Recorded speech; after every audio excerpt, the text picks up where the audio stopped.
Welcome to the Power of Your Voice podcast with your host, Johnny Gorky. You have the power to overcome challenges and fears. Let my voice and the voice of many others show you how to transform these challenges into opportunities. To learn more about future podcasts and read episode show notes, check out my website at www.thepowerofyourvoice.com.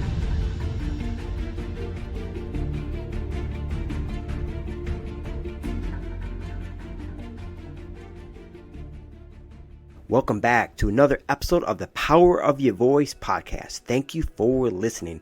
Make sure to hit that subscribe button to keep up with the latest podcast episodes and share this episode with anyone you know who would be empowered by it. This is episode 30 and today's guest is nutrition expert Megs Yorke, who is a licensed registered dietitian and nutritionist and coach from Providence, Rhode Island. Megs has been working as registered dietitian for over 15 years and has helped thousands of patients. She has a diverse nutrition background in a variety of areas including eating disorders, weight loss, cardiac disease, gastrointestinal disorders, food intolerance, allergies, and diabetes. Meg is the host of the Harmony with Food radio show on News Radio 920 AM, WHJJ, and 104.7 FM. Her show can also be streamed live every Saturday from 11 a.m. to 12 p.m. Eastern Standard Time on iHeart Radio.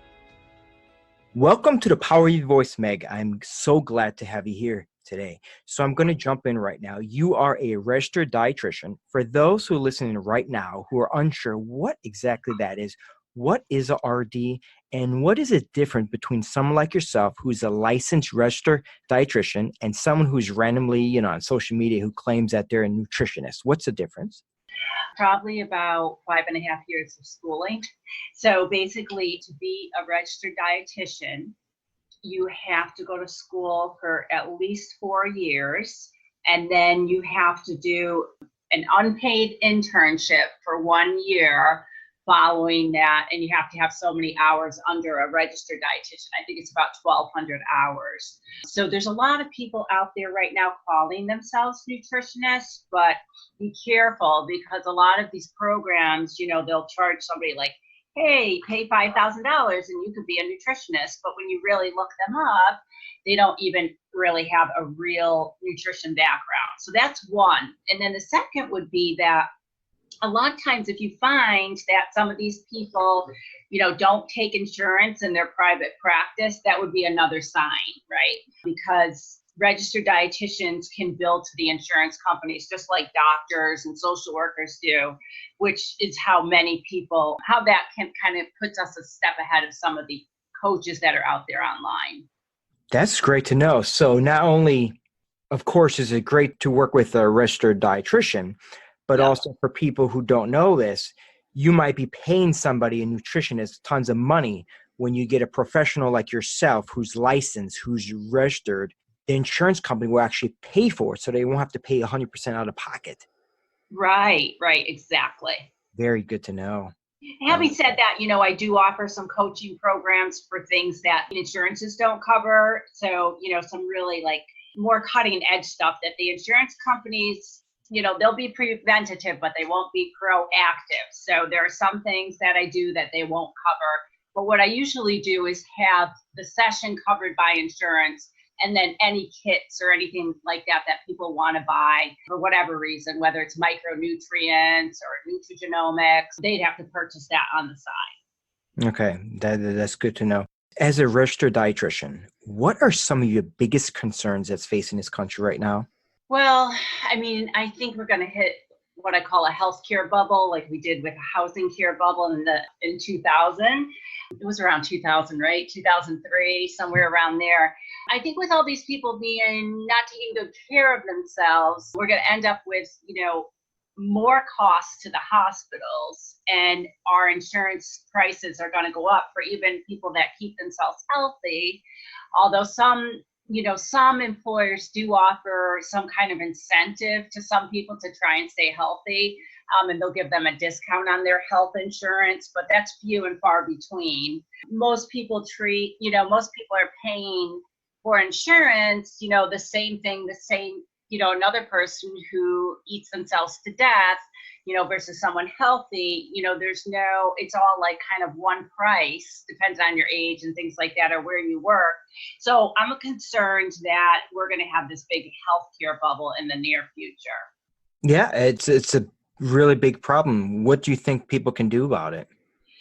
Well, people need to realize that this do-it-yourself thing probably isn't working for them. And, if you've been on every single diet there is, know that diet, the big, I always say, dirty little secret that the weight loss companies don't want you to know, and they're also a $30 billion industry a year, is that dieting just doesn't work. It just makes your metabolism slower. And so when you get done with losing the weight, you have less muscle, and there is a direct relationship between how much muscle you have and how fast your metabolism is. So stop dieting and try and eat healthy and exercise and do more weight-bearing type of exercises. Yeah, well, one of the big things that I think people have a problem with is you definitely learn this at school. The majority of people just don't understand food labeling. And one of the questions I really wanted to ask you that I think is very important too, is because I think people are confused. Like, what is the difference between organic food, conventional food, and what exactly is all natural food? Because we see, you could be at a grocery store, you're looking at a box of, say, oatmeal, and there's a box of oatmeal, say it's $5 and says all natural. Then there's an organic one. It's not $5, it's actually $4.30, so it's actually less than organic. And then you have one that just says oatmeal, and it's like $3. And sometimes people actually get the all natural one thinking it's healthier, even it costs more than organic. And I think that's confusing people. What's the difference? There are certain laws with labeling, right, through the FDA. So you have to definitely, if you're putting something on a package, and say it says low salt, it has to be less than 140 milligrams of salt. But then you could just put less salt, and people, so what they do is these companies, the big food companies, is they go around whatever, they find loopholes to whatever laws are in place. You want to, if you're looking at, when something says all natural, it really doesn't mean much. Something says organic, it should be made from organic materials, right? I mean, do they do research on this? Do they take a product and make sure that it's organic? I'm not so sure. It can get very confusing. You want to make sure that natural, if you see that word, does not mean organic. Natural foods are often assumed to be foods that are minimally processed and do not contain any hormones or antibiotics or artificial colors, but that's not always true. You want to make sure that you're looking for things that, if it says organic, it should not allow toxic pesticides. There should be no GMOs. There should be no antibiotics. There should be no growth hormones. We're on natural. You can have pesticides and GMOs and antibiotics and growth hormones and other things. And organic also has a lot of animal welfare, requirements, like cows are required to be on pasture for a pasture season, things like that. So, there would be lower levels of environmental pollution, not necessarily if you're buying a natural. So this has been going on for, oh my God, as far as I can remember, 20 years or so. So, just keep that in mind, that, you want to be educated on what you're purchasing. Well, one thing that's very important too is that people understand portion sizes, because just like you said, you might have something that says low in salt. Okay, great. But you're about to eat a chicken pot pie, or you're about to eat a can of soup, and people don't always read, okay, say it says 500 milligrams. Okay, well, if you had the can, if I have this whole can, it must mean I'm only having 500 milligrams. But people don't realize no one eats a half of a can. No one eats half of a pot. I mean, who opens up a can of soup and only has half? That's just you eat the whole thing. Yeah. And then after you have the whole can, and you realize it's 1/3 of a serving, and then you have the whole thing, instead of having 500 milligrams of salt, you're really having 1,500, which is a lot. Exactly. And so they say that, the average person that has no heart disease or anything, no congestive heart failure, should have like up to 2,200, 2,300 milligrams a day. I personally still think that's too high. But if you have heart disease, they say 1,500. So there you go. You just had one can of soup. You're done for the day, as far as sodium goes. So be aware of the salt. I always use this kind of rule of thumb, whether it's you're buying cheese or you're buying yogurt or crackers, whatever, make sure that it's under less than 300 milligrams per serving. When I was in school, we did this thing where you literally wrote down every single thing that you consumed. Mm-hmm. And that's really the only way you really even know. And sometimes, a person could be shocked. They don't even realize how much of something they're consuming or not enough of something that they're consuming. Absolutely. Yeah. People always say to me, oh, I know what to do. I just need to do it. And then I'll ask them, how much sodium are you supposed to be taking in? How much protein are you supposed to be taking in? Do you get enough potassium? Because you have high blood pressure. That works to lower potassium and lower blood pressure. More potassium lowers the blood pressure. So, people don't know, even though they think they know what to do. They just think, oh, I'll just go on a diet.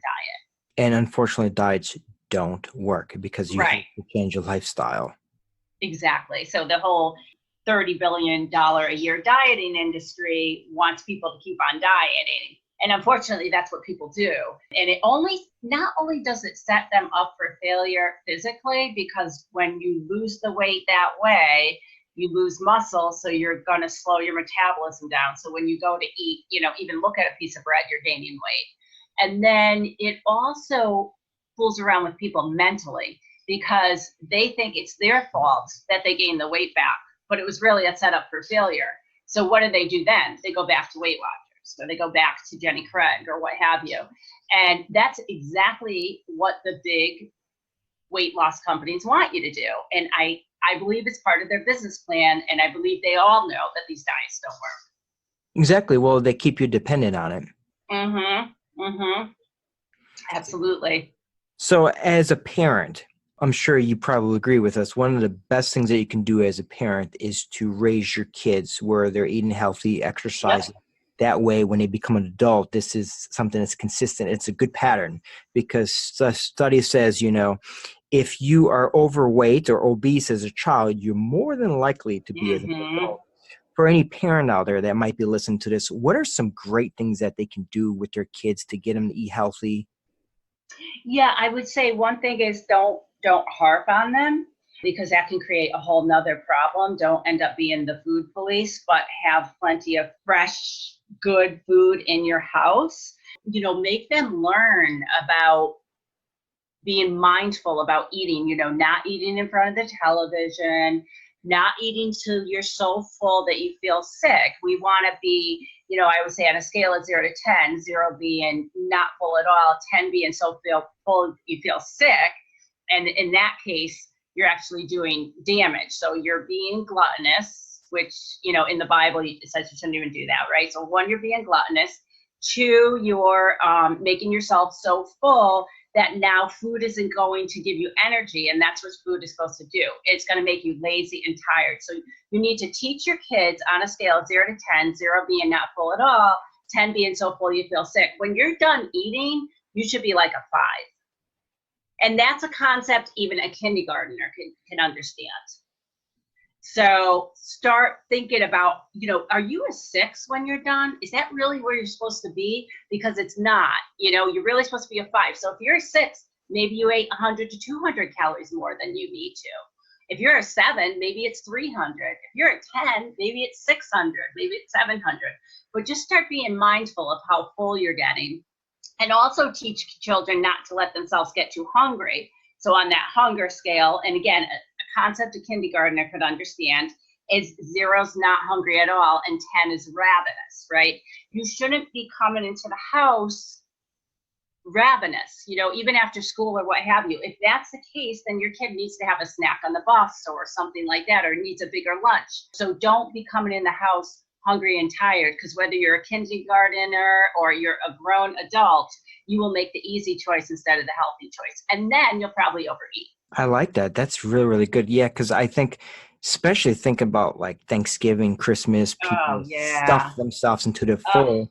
It's a total excuse to overeat. And sometimes people feel that, well, I need to be completely stuffed to be full. Just like, as everyone says, if you are thirsty, you're already dehydrated. Yeah. Which is why just taught, especially when I was in school, just talking to a lot of people seem to skip breakfast, which is the most important meal of the day. Mm-hmm.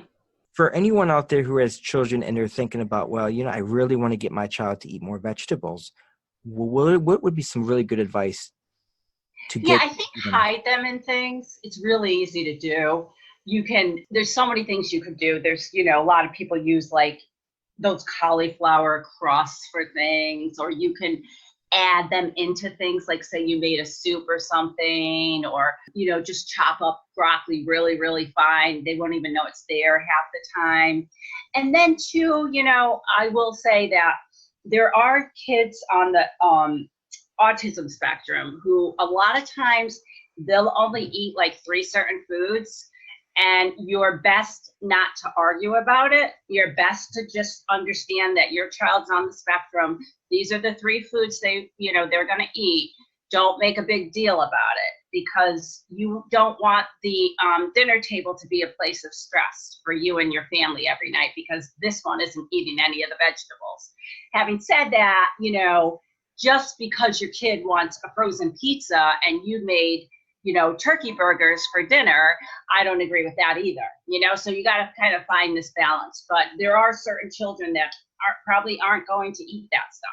I really like that, and thank you for sharing that. Yeah, because I have a 7-year-old son who's on the autistic spectrum, Mm-hmm.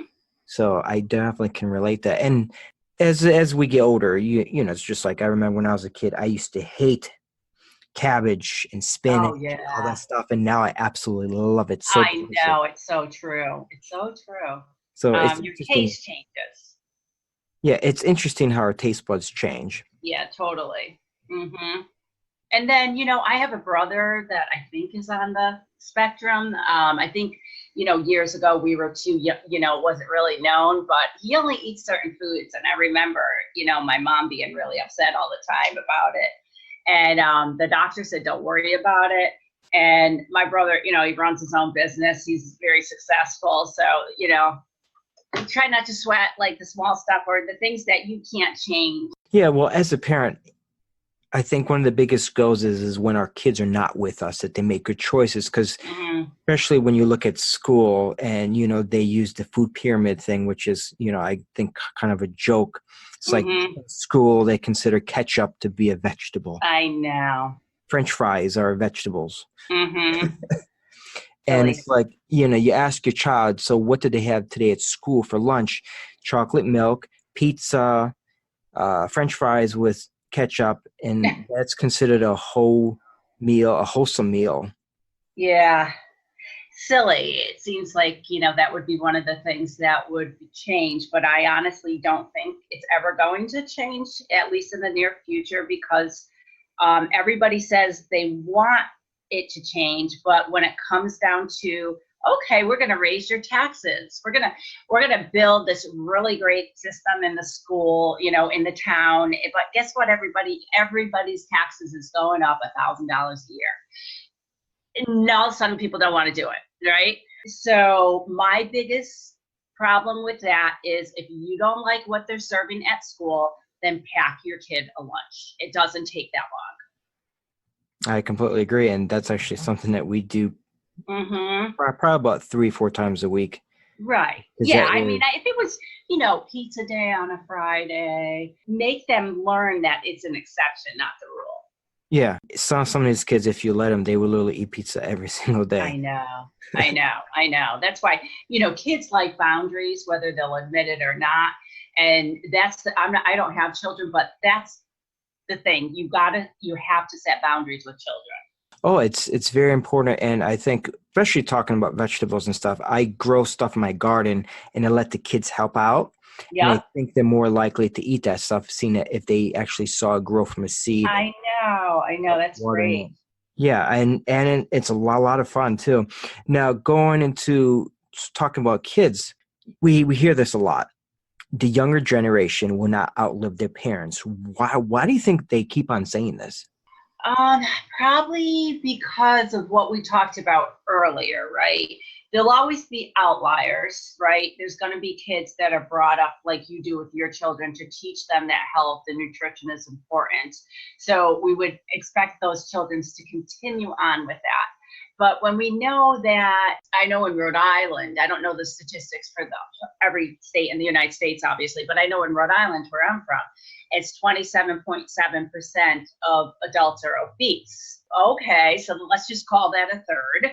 And a third of the adults have children, and their children are probably going to be obese. So if you start, now think back when I went to school, there would only be one overweight kid in the room usually.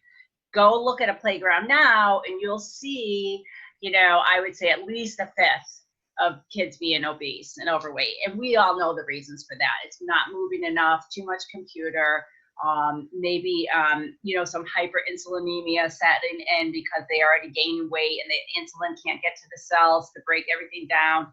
So there's a myriad of reasons, but a lot of it has to do with nutrition and lack of exercise. Yeah, it really worries me. My wife and I, we go to the playground, we take our kids, we actually play with them at the playground. Yeah. And, I have to be honest, I hate seeing this, but I always see these really young kids who are not overweight, but they're morbidly obese. And 9 out of 10 times when you look at their parents, they're just the same. Mm-hmm. And, it's not fair to these kids, to be completely honest, because they're not buying the food themselves. I know. So the apple doesn't fall far from the tree, goes both ways, right? What do you think they're learning? They're learning that, food is a hobby. Food is something that you do to, just spend your time. You eat all the time, you eat junk, you get, fast food, you whatever. And they're not teaching children that, no, exercise is more of a hobby, and exercise can help with anxiety. And a lot of kids these days have anxiety. So why wouldn't you think food would affect your child and their brain function? And then also, I'm sure in the future we'll see studies where these overweight kids probably have a higher anxiety rate than children that aren't overweight for a number of reasons, whether it's the junk you're putting in your body, the crap that you're drinking. Now these kids are off to a really, really bad start, and they don't know any better. Yeah, well, and then I think a big issue that we have is these social issues because, nowadays everyone's on social media. So you think about these young kids and they're overweight. And unfortunately, kids are cruel. They call them names, and then it affects their self-esteem and all kinds of things. Mm-hmm, mm-hmm. I don't know how any parent would see that happening and not do anything about it. Like I had a young girl come in one time and she wasn't even in kindergarten yet. And she was like 100 pounds, okay? And I'm like thinking to myself, well, that's great that the doctor sent her to a dietitian, but what happens when she was 10, 20, 30, 40, 50 pounds overweight? Like, how come all of a sudden she's going to a doctor and they're saying she's obese? Like, what happened at last year's doctor appointment? This didn't happen in 6 months to a year. Yeah. So I don't know. There seems to be some disconnect between physicians, GI doctors, psychiatrists, and neurologists and nutrition. They just are very slow about, putting people into proactive care. Now, I just had the thought. I wasn't even thinking about this earlier, but I've noticed it seems like kids are reaching puberty and all that stuff at such rapid rates. Do you think because of all this stuff that they're eating nowadays is making a big difference in the hormones and all that? Definitely. I think that plays a role. But here's the thing. Again, when a young girl gets her first period, it's because she has a certain percent of fat on her. So that's why a lot of these young girls are getting their periods at a lot earlier time than, like say me and my friends did when we were young. So they're getting it earlier. Those hormones are being secreted. So just remember, a girl has to be a certain percent body fat before she'll get her period. So I don't know like the men's stuff, but I know this. And I know that with more and more people being obese, a lot of girls are getting their periods very young. That's not good. No, it's not. It's not meant to be that way, right? So you're basically aging quicker too. Yes. Yeah. Yep. Mm-hmm.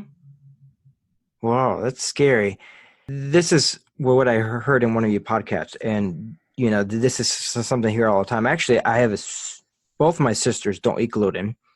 Yep. And one of them, she doesn't have 100% celiac. She has the celiac sensitivity. So they say that, there's like a gene. Apparently, like my mom has it and my dad had one, and somehow my sister got each half, and I don't really understand the whole science of it.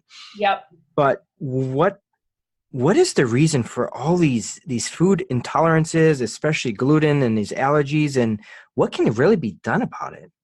So one of the things is that we weren't able to test for it before. So like nobody knew they had celiac disease because they weren't testing for it. Now they test it all the time when people say they have irritable bowel or whatever, but the test that they use at the conventional doctor's office doesn't look at the 16 proteins that are in, say, wheat. And then sometimes when they try and diagnose people by doing a biopsy via colonoscopy, they might miss the spot where the celiac disease is, and they may come out saying, no, you don't have celiac disease, but they didn't biopsy the whole, and test it. So that's a couple of things. So now, as I think you probably heard me talking about with the food sensitivity testing brought to a higher level with what they do is microarray testing at the peptide level. And again, we can find 16 different peptides in wheat, right? If someone thinks they have a food sensitivity, it's a matter of using the most proactive products that are out there to test it. So you want to make sure. So for instance, let's say they used to test at the protein level. Well, we don't eat whole proteins. We eat peptides. We eat food broken down into peptides. So let's say the peptide level testing covered, 100% of the amino acid in the protein. So for instance, if you were testing for like a cow's milk protein, it would have missed the reactivity to milk. I always have a hard time saying this, but butyrylcholine, that's a common peptide that can cause neurological inflammation, or it would miss the A1B casein, a cow's milk protein that is associated with type 1 diabetes in children. So because now these tests, they're able to test at the peptide level, we can detect things before they happen. So we can actually prevent someone to developing celiac disease if we know years before that they are on their way to developing celiac disease. So there's two markers that they look at, and I believe it's DQH, and I don't know, who cares, but they're markers that tell us you are on the way to developing celiac disease. Now, so for someone like a friend of mine who has full-blown celiac disease, can't use makeup, toothpaste, prescription drugs, anything with celiac in it, or she will get seriously sick and get all kinds of skin problems. If they had done this testing in her years ago, when she first started having GI problems, then she would have never developed full-blown celiac disease and some of the autoimmune, issues that go with it. So it's really, really, really like cutting edge, super cool stuff where we can look at like all different, they have like, you can look at what they call, the company calls them like Zoomers. So they call them like wheat Zoomer, lectin Zoomer, dairy Zoomer, egg Zoomer, nut Zoomer. You can check to see if you are sensitive to any of these foods. And really, they also do micronutrient testing. No conventional doctors doing this. So there's like 32 vitamins and minerals that they'll check, along with coenzyme Q, choline, and every single vitamin you can practically think of. And then we'll see if your levels are low. My guess is in the future is what's going to happen is there's going to be compounding where they can make vitamins and minerals specific to your needs based on this micronutrient testing. So, and it's not that I'm this, high-tech person. I'm not. It's just that I'm just keeping up with what's going on out there. It's way different than even, 15 years ago when I first started. This stuff wasn't available. And if it was, it would cost like $1 million a person to test. So that's just not, it just wasn't doable years ago, but they were working on it. And now they have it to a point, just like computers or, drones or whatever. The technology is here with nutrition, and we're able to really hone in onto what foods you should or should not be eating. Now, having said that, sometimes people are like, well, I don't really, it's not that expensive. It really isn't. But people will be like, oh, well, I don't want to spend X on this. But, they won't think twice about spending $5 at Dunkin' Donuts or the local coffee place every single day, or they won't think, women won't think twice about spending $300 on a pocketbook. So, you have to be a person that your priority is health and you want to be proactive, if you're going to be doing something like this. Now, how much does a test like this cost? Anywhere from, so each one could be done individually. So I'm going to say as little as, I think the lowest price thing on there is like $149. And then, when you start looking at, you start bundling them up, sometimes they give a discount and it can end up like you bundle up, say like 5 things or 4 things. It could be like $1,000 or it could be less depending on the special. But if you think about it, that is not that bad at all. Okay. I mean, how many people out there don't even have like a credit card that they could put that on? Yeah. And then again, if somebody's interested in getting this test done, what do they ask for? They would ask for, high-tech food sensitivity testing. Okay. And that's like the latest, that's the best? Mm-hmm. That's good to know. Now I was curious, with these different food allergies and intolerances, does any of that have to do with like blood type? No, that's not really science-based evidence, that whole blood type diet. I know that they got pretty popular, but it wasn't registered dietitians. It wasn't, who put that together. I think it sounded good and it sounded believable, but now with like nutrigenomics and this type of testing, that's so old school. Okay. Yeah. The reason why I ask is, so I am A, my mother is A. Both of us don't have any issues with eating gluten or any of that kind of stuff. But my father was O, and both of my sisters are O, and both of them have the gluten issues. Yeah. So it probably, it puts us into categories. That's the only thing I could say like that is good about that blood type, but it doesn't mean that everybody who's an O has gluten issues. Okay. Yeah. It doesn't go that far. Yeah, because it's interesting. So my oldest sister, she used to tell me that she had like the worst menstrual cycle, like really, really heavy bleeding her entire life. She's always had that. So she said, she just thought it was normal. And then finally, when she did some testing and they told her, you really shouldn't be eating any gluten, and she pretty much took it all out of her diet, and she's pretty much mostly vegan now. She says it's actually like corrected itself, which I thought was incredible.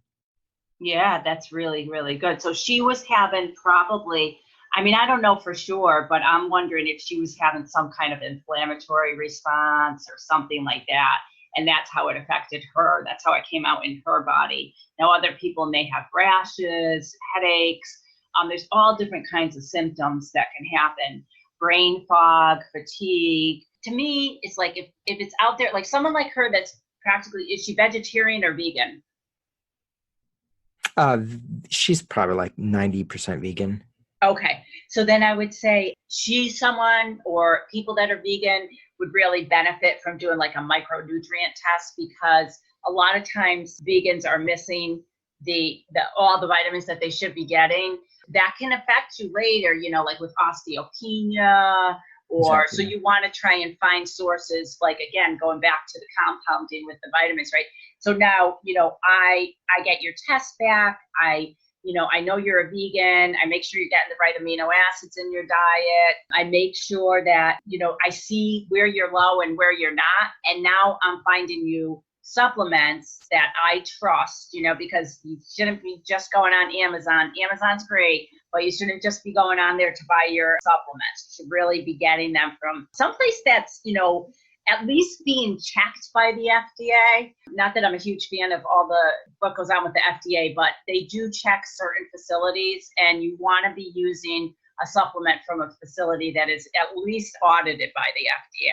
Because you don't know if that is coming out of India, and they may make it look like the best product in the world, but it could be sand in that tablet for all you know. So just be really careful about not trying to save a little money and buying something on Amazon because it's a little bit cheaper than, say, the actual company that puts it out. Well, then too, I'm sure some of those capsules, they could probably be even made with gluten and people don't even know it.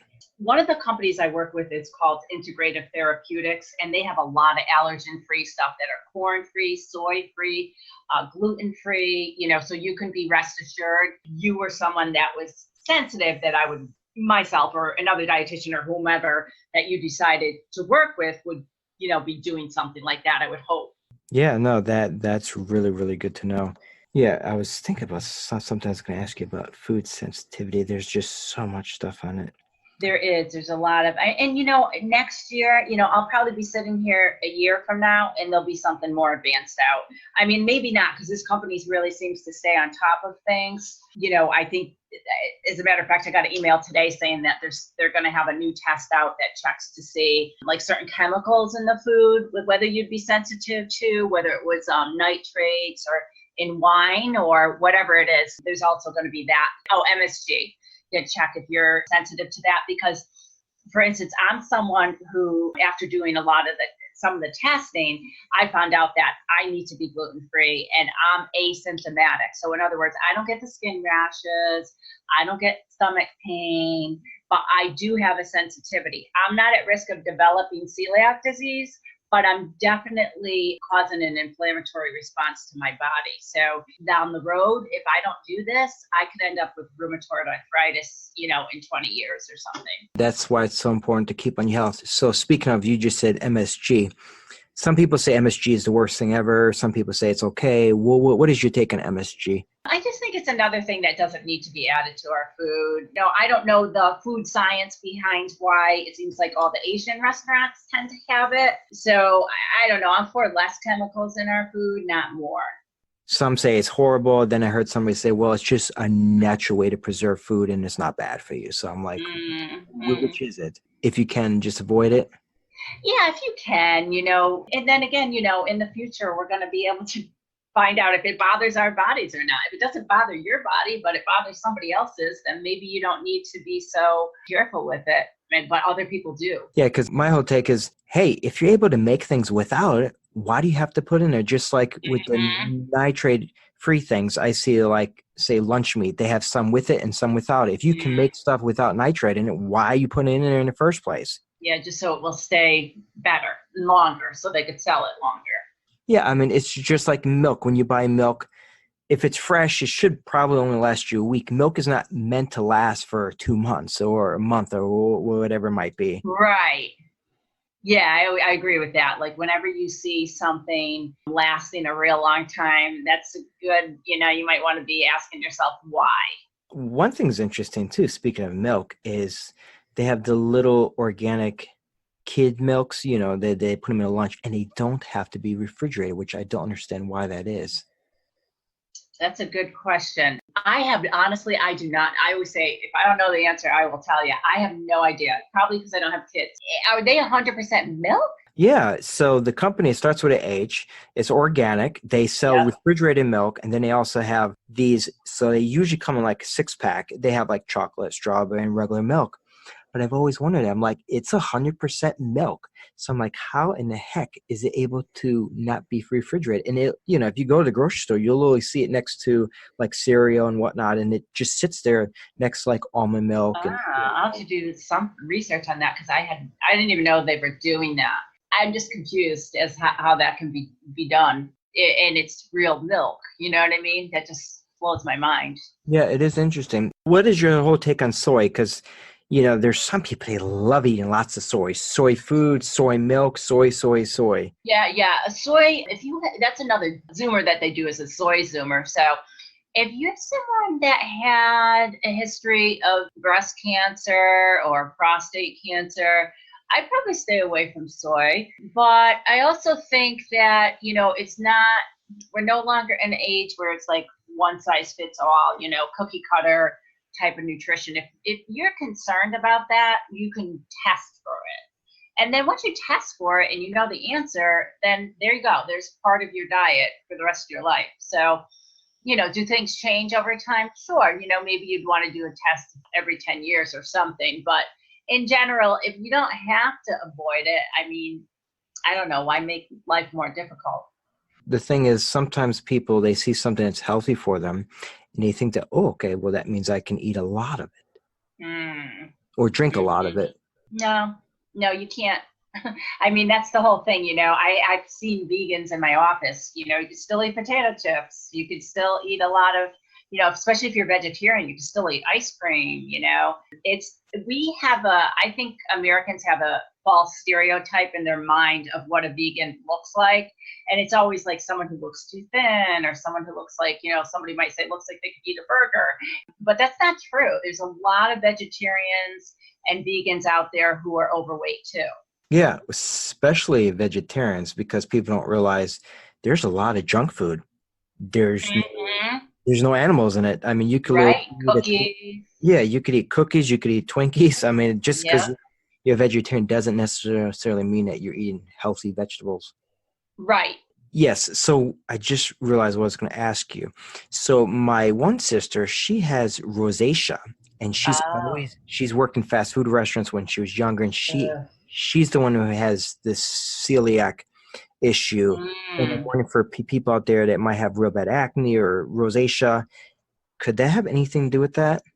Absolutely. Yep. It's your body telling you that it's having a response to something. So like someone that has rosacea and is following a gluten-free diet needs to dig deeper and maybe get check for other things like lectins or dairy or egg, and find out what that source is that's causing that reaction. Yeah, because for my sister, she has literally got rid of all gluten. Yeah, so then still has it. And that may be helpful to her, and that may help prevent immune responses, which is good. But she may have something else that still is underlying that she's not sure what it is.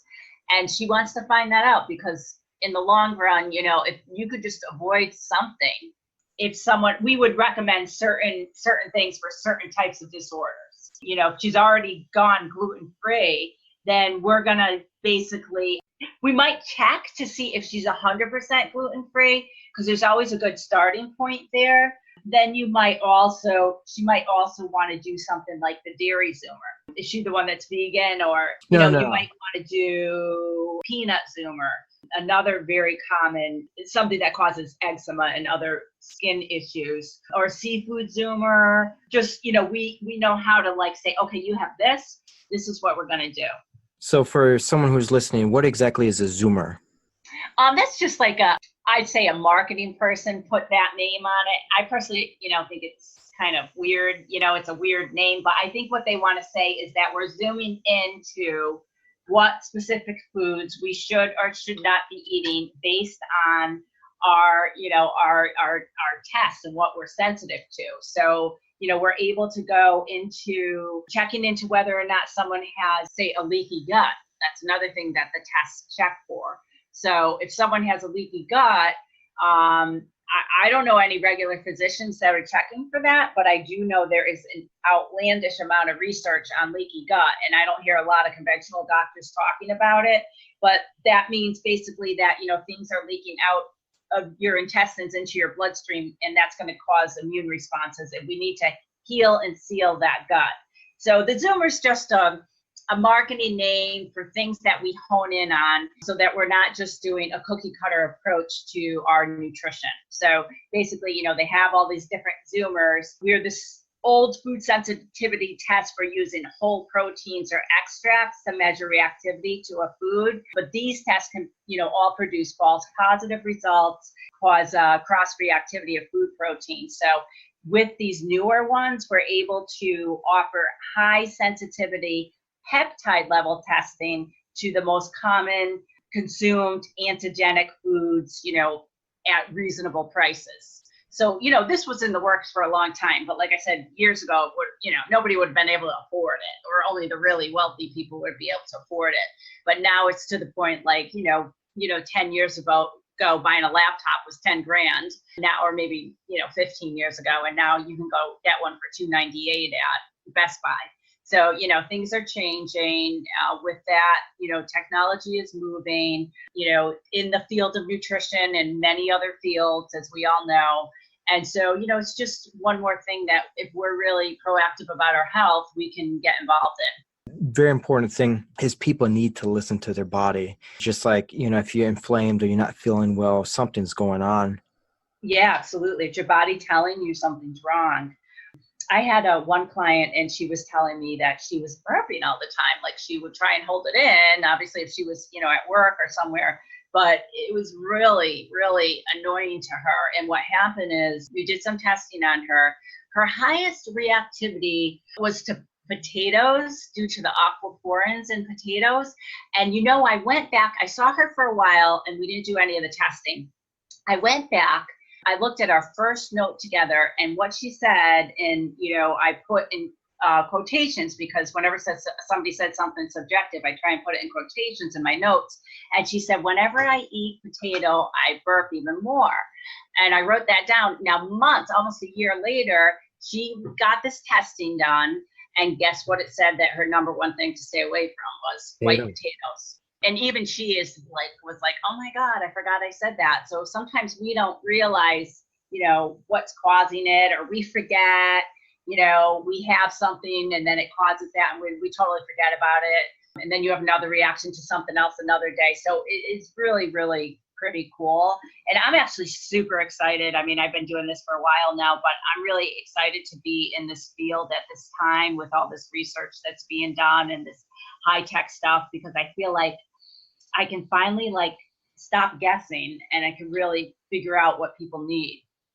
Yeah, well, it's interesting because it's like we're pediatricians. So I have a daughter today. She turns 1 year old. Yay. Oh, congratulations. Thank you. And the pediatrician, they always say when you're introducing them to foods, you give them, like say today you're going to introduce them to applesauce. Just give them applesauce today. You don't give them anything else new, because that we can see, do they have any allergic responses to that? Right. So you give them applesauce today, they're fine. Okay, then tomorrow you could try some spaghetti squash or something. You can try different things. And as for adults, sometimes we just try a bunch of new things we've never had, and then we realize what's going on with us.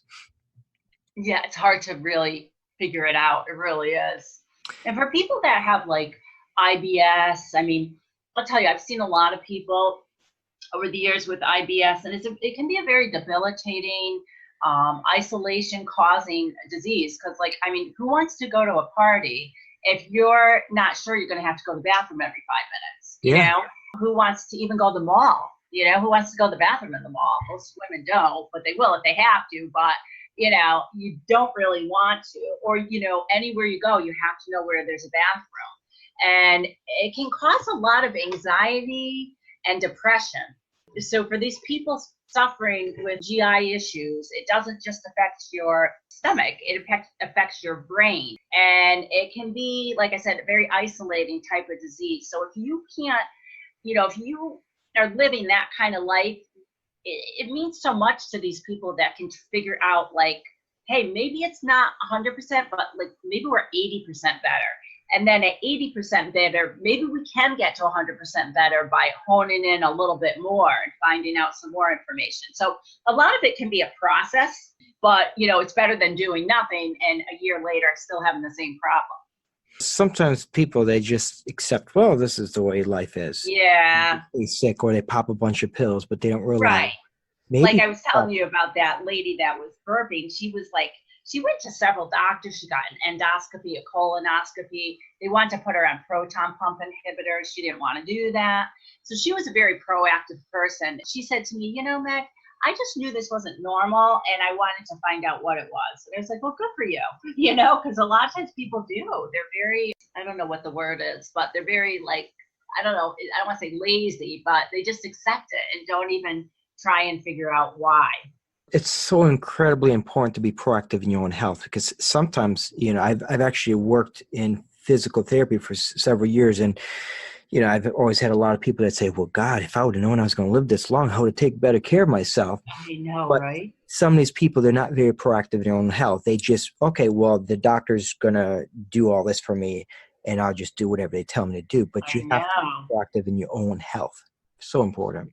I always say on my show, you have to be your own healthcare advocate. And if you don't know, if you're not in the medical field like you are, maybe there's somebody in your family or a friend who's either a dietitian, a nurse, a doctor, a pharmacist, they're very knowledgeable. Find someone and run it by them and find out, see what they think and go back to your doctor and have a two-way conversation. They are not God, and it needs to be a conversation that's reciprocal, and you need to be your own healthcare advocate. And don't always take no for answer.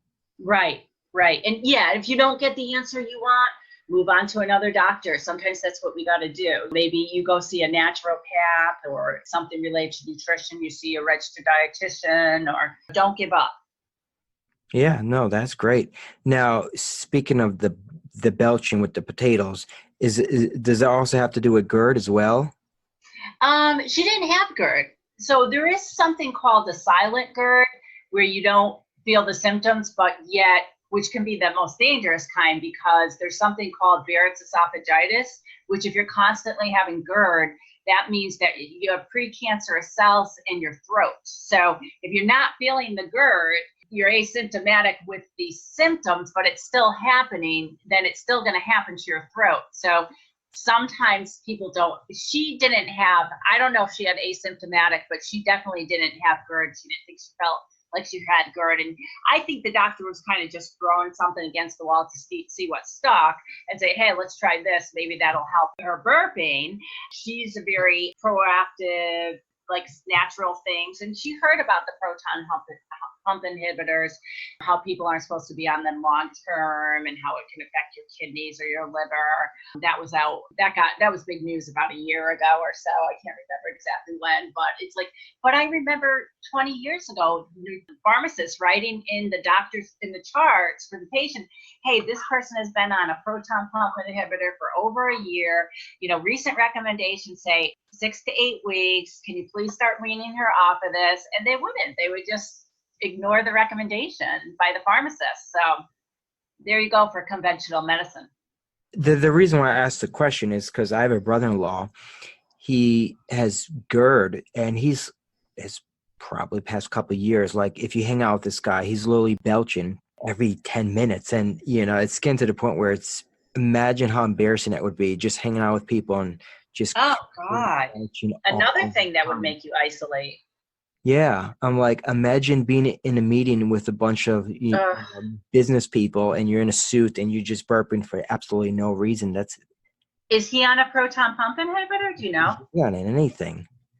So, yeah. I mean, he probably has some kind of food sensitivity. So it's interesting, just you talking about your family. It's like nutrition is such a huge thing. Oh, it is for everybody. Mm-hmm.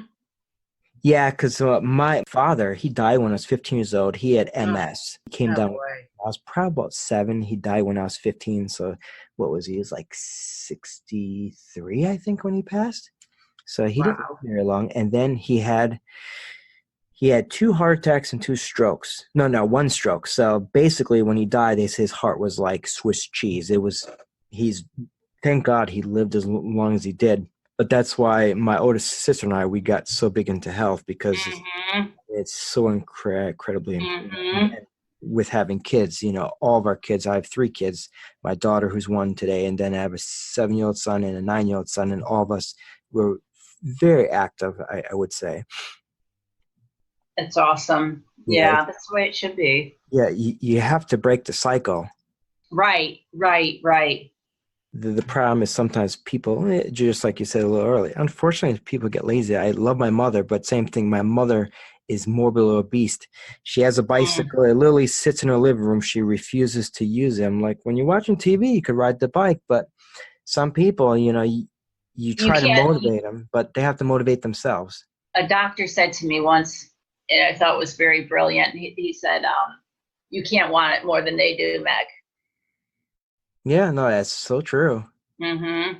I mean, we all, we hate to see people in our families doing this kind of stuff, but we cannot change people either. We can offer advice. We can, if they're not going to do it, they're not going to do it. Yeah, well, and the big thing is they know. Like people I know. they shouldn't. People who drink too much alcohol know they shouldn't. Right. People who don't exercise and are morbidly obese, they know they shouldn't be like that, but they don't. Right. And, what separates out the people that do something about it from the people that end up going back and forth and back on the wagon again. And I asked a psychiatrist one time who did a lot with, we used to, you're not supposed to, but we used to call them frequent flyers, people that came in drunk and then they, were found on the street and came into the hospital, they sober them up and they send them out again. I said, statistically, how many of these people that are, full-blown alcoholics, I'm not talking about social, drinking too much socially or anything like that, or people that function and still drink, whatever. I'm talking about these people that have a problem. And he said 99% of them never turn it around. That's sad. I know, it is. It's really sad.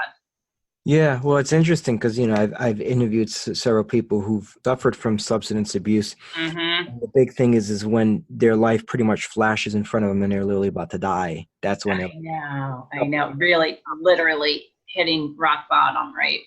So, yeah, that's my experience. Sometimes you have to pretty much hit rock bottom before a person wakes up. Absolutely. Yeah, unfortunately.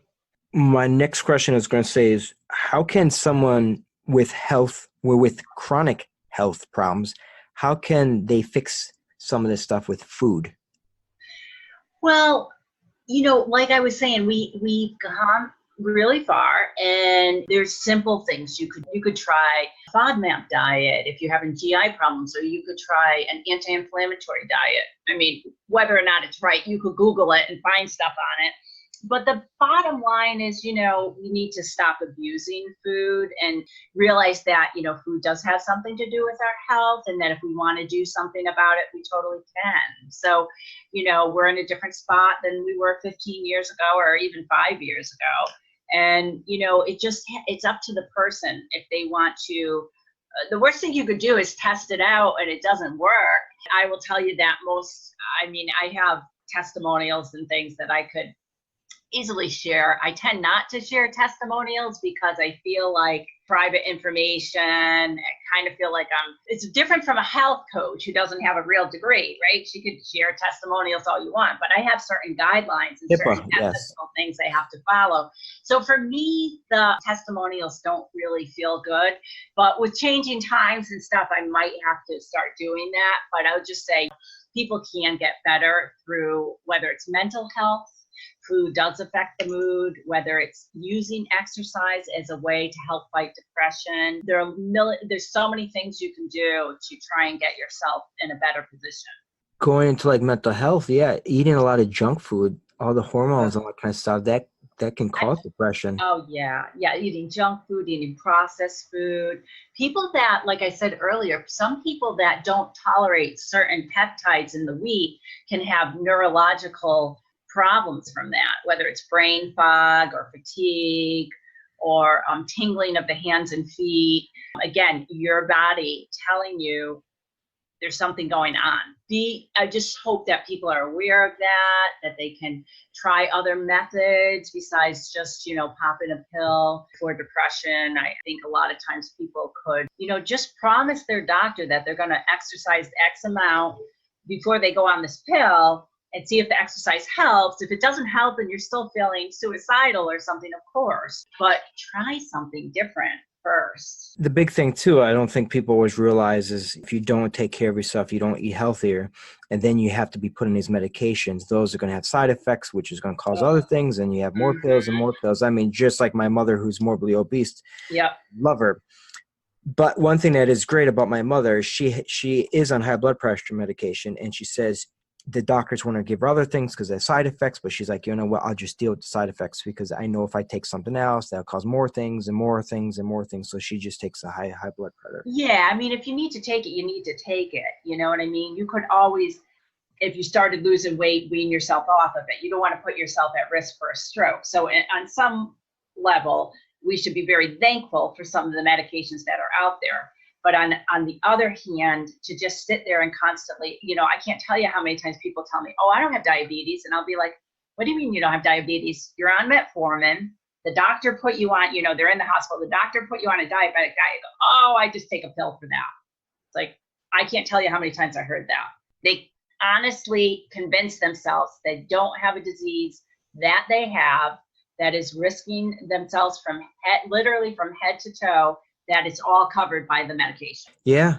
Well, and yes, and some people won't take the medications because of side effects. I meant when I was working at this one job while I was in school, I had a lady who was dating a guy who had to take high blood pressure medication. One of the side effects caused ED. He didn't like that, so he stopped taking the high blood pressure medication. One day she woke up in the morning, he had an aneurysm and died because he didn't want to have, that issue. Oh my God. And it's like, I think the guy was probably in his mid-40s. It's like sad.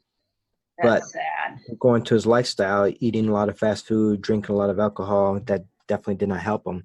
No way. Oh my God, that's terrible. Yeah, it happens. I believe it. Oh yeah, totally. So for anyone that's listening right now, what are some things that you think is very important for them to know?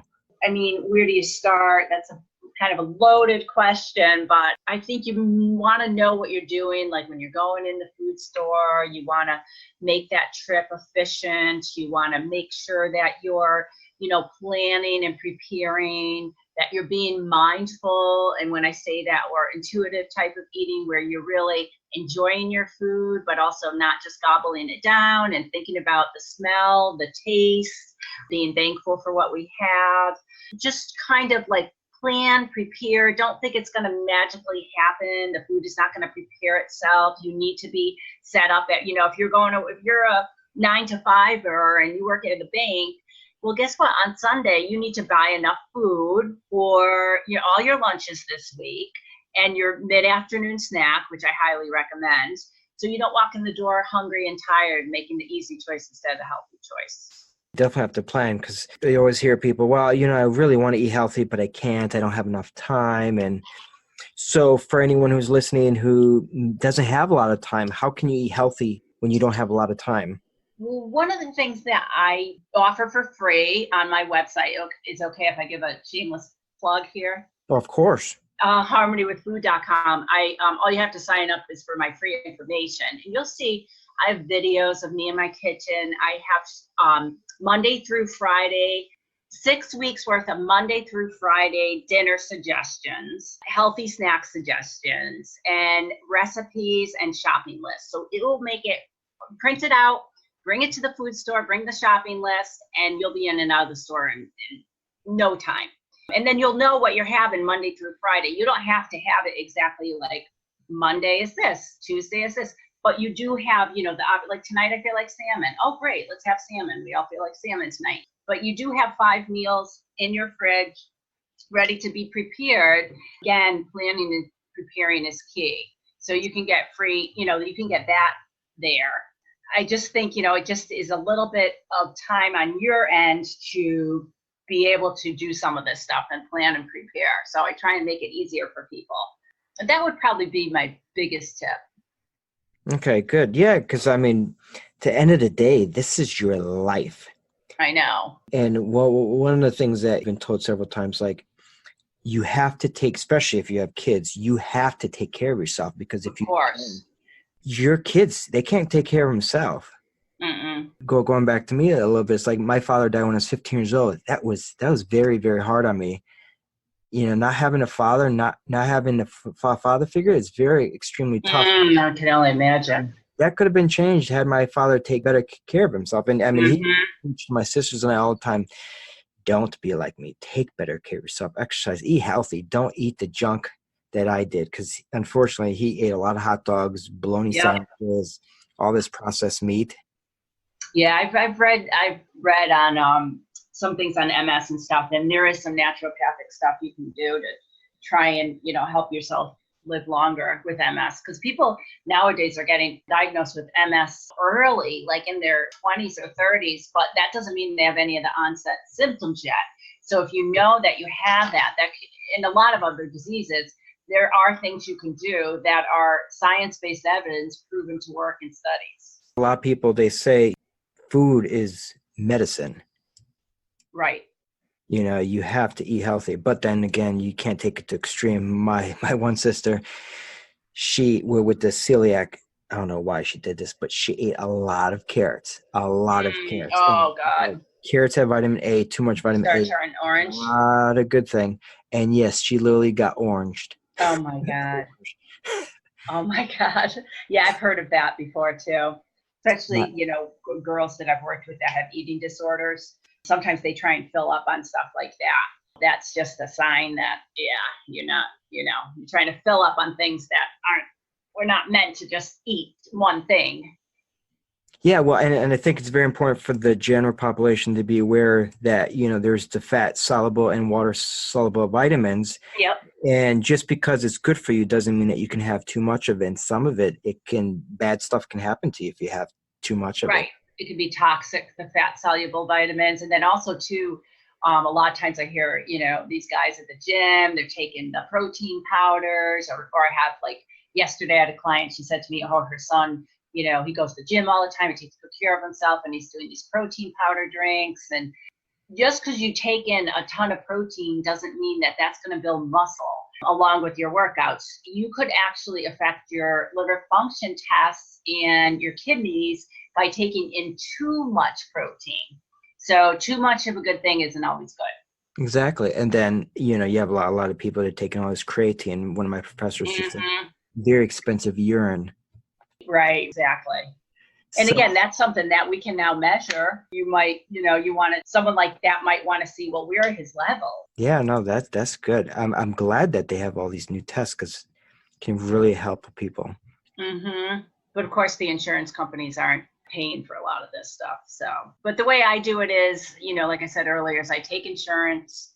If I have someone that, just needs help, isn't that proactive, I wouldn't even talk to them about the test. But if I have someone that's really super, seems like they need to do something, or I think the test will be very valuable to them, then I'll bring it up. So it sounds like almost everybody could definitely benefit from seeing somebody like you who's a registered dietitian. Yeah, I think that I was listening to a lecture from a doctor who was who also does the micronutrient testing, and somebody asked him, who should get this done? And he said, everyone. Everyone should get micronutrient tested. It's only going to benefit.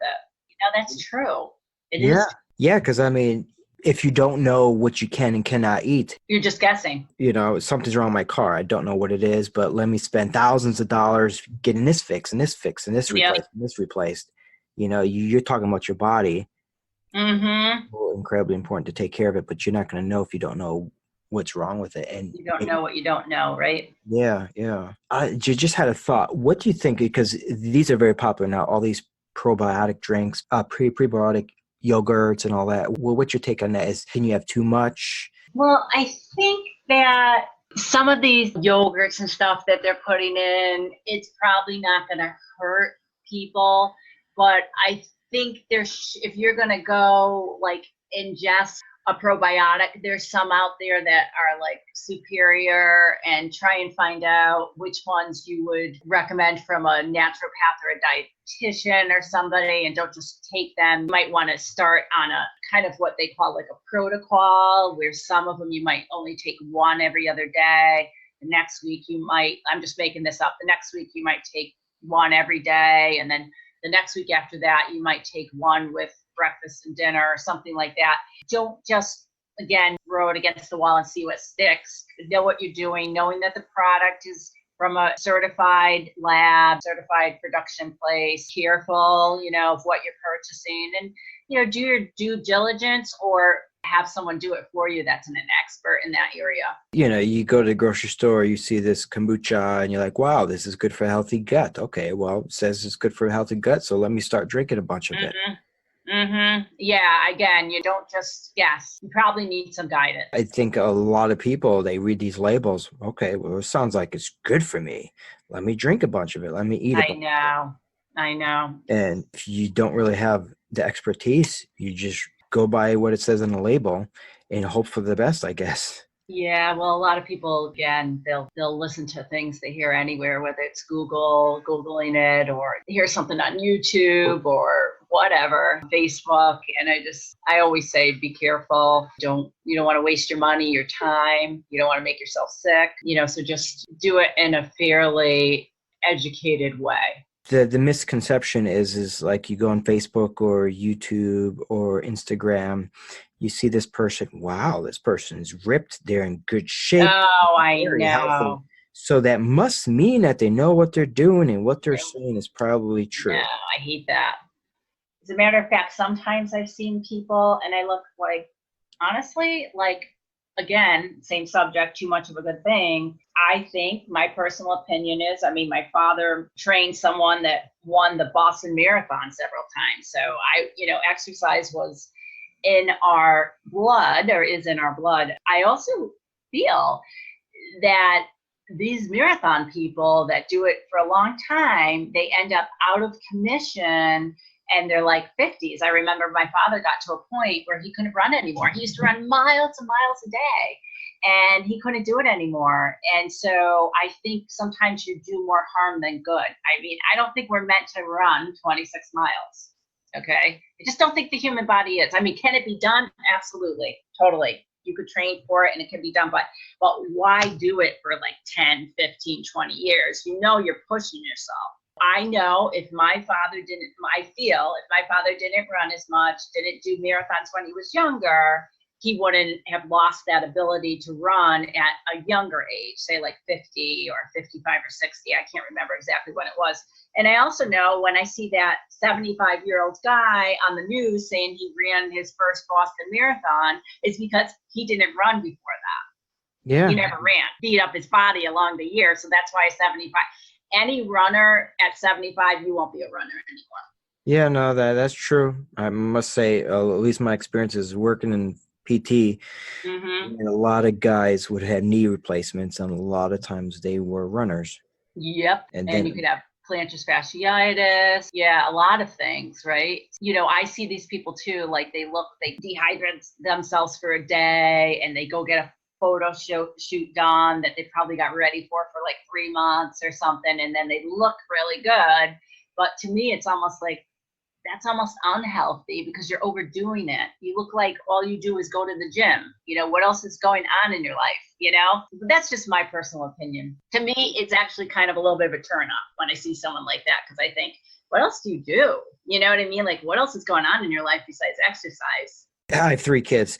You can't. Yeah, exactly. Yeah, it's possible for some people, but I don't know how you could eat healthy, go to gym 7 days a week, have 3 kids, have a wife, and have a full-time healthy relationship. So like you could probably do it, but that means you're not pitching in at home. Yeah, exactly. Yeah. Well, and the big thing is, especially for exercise and working in PT, we had a guy who came in, and when it comes to the gym, for a lot of guys, they just work on the anterior part of the body, which is the front. They don't work on the back. You have to be back. Oh yeah. So if you're going to work the front, you got to work the back. If you were going to work, very uneven, right? Yeah. And then they start having these issues where their flexion is really good, but their extension's all jacked up, and then they start having back problems and all these other issues. Right.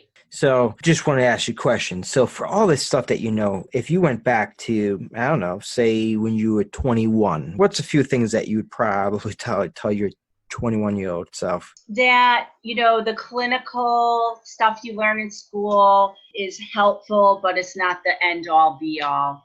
And you don't get A's, maybe you get C's, and maybe that person next to you who's getting an A in every single class has no personality, has no business even talking to people, working as a clinician, so don't be so wound up on numbers and what they want to teach you in school. Realize that when you get out there, there's a whole nother world. There's the online world now. Don't underestimate yourself and your ability to make a great living, not just get into this like, oh, I'm going to go work at the hospital, or oh, I'm going to go work into the nursing home, which I feel was very beneficial to me. And I'm glad that I did that. I worked in nursing homes, I worked in hospitals, I worked in oncology, I worked on the GI unit, I worked in the intensive care units. I did a lot, and I'm glad I did it, because I wouldn't want to try and start a private practice without getting that experience first, just like you with your, working in physical therapy and stuff.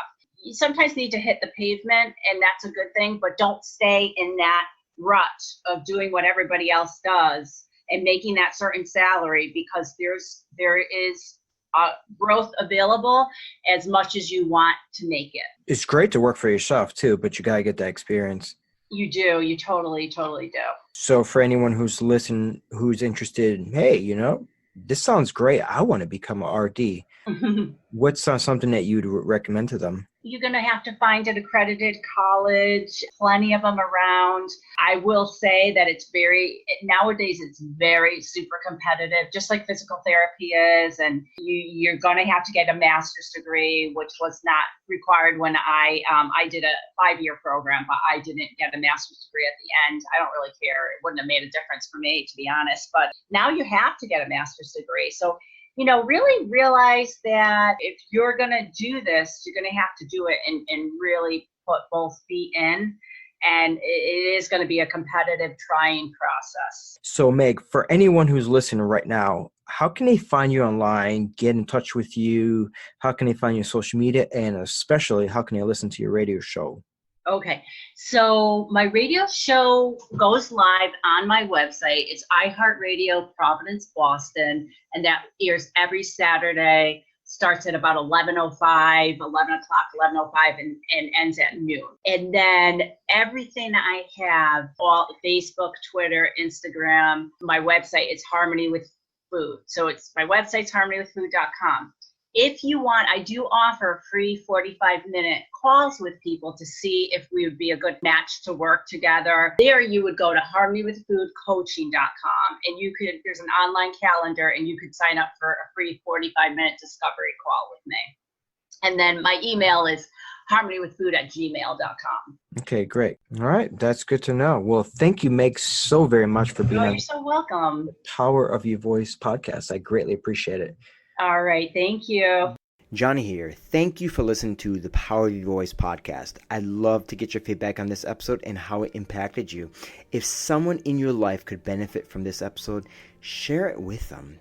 Check out thepowerofyourvoice.com to read show notes, leave a comment on the blog page, and to stay updated on all future episodes, subscribe to this podcast and leave a 5-star review. Thank you for your love and support.